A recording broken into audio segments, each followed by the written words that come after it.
KGB spy who now lives quietly in the capital region. He outed himself on national television just last year, but he hasn't done a TV interview since then.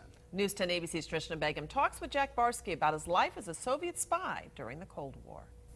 The last time you saw Jack Barsky, you may remember, it was about a year ago when he went on national television telling us all about his double life. But he's been busy since then, and now he's opening up to News 10. Not too many people got away with lying to the KGB. But Jack Barsky pulled it off. Because I was a damn good liar. A former KGB spy living in the heart of the capital region for years. Well, the name that I was given was Albrecht Dittrich. Never having to spend a day in jail, instead, Barsky lives in a big, beautiful home in Schaghticoke. And when this was all out, I felt better about myself because now I don't have to explain myself anymore. I don't have to live partial lies or whole lies. I am who I am.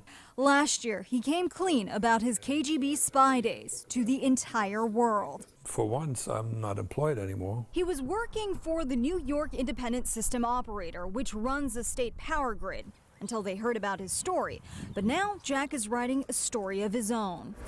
Holding up a badge, he said, "Special Agent Riley, FBI, we would like to talk to you." Remembering every detail of his secretive life. I got to know myself pretty well. Recruited by the KGB, training for 7 years in Germany and then Moscow. Jack's mission in the late 70s as a part of the illegals program was to get his hands on American documentation. And the plan was brilliant, the execution stunk. He managed to get his hands on some source code, but spy life was starting to get in the way of his real life in America. There were some seeds early on where I was thinking, you know what, I'm going to miss this. You see, Jack Barsky's life was going in two different directions. Back in Germany, he had a wife and child, but he also had a family here, and he had to decide which road to stay on. Bonding, you don't do long distance, and I didn't have enough interaction with my son to bond with him. That bonding happened with his young daughter, Chelsea. My dad was always there for me. Chelsea, now all grown up living in Hawaii, says she was never angry when she found out the truth about her father.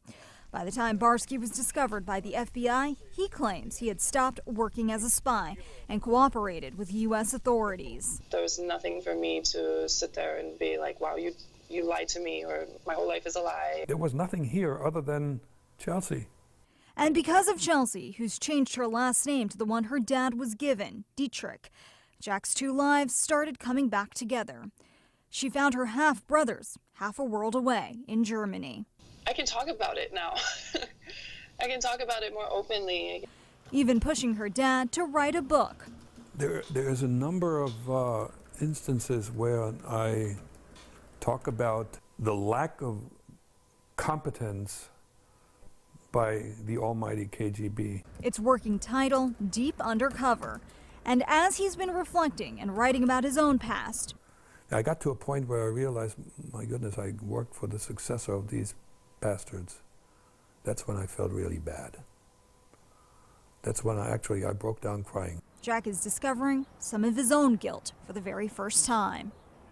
And Jack's book is due out in the spring of 2017, and there are more changes ahead for him. His home in Schaghticoke is on the market now. He's planning to move down to Georgia, and he says it's partly because of the cost of living, and the nicer winters don't hurt either. Reporting in the studio, I'm Trishna Begum for News 10 ABC.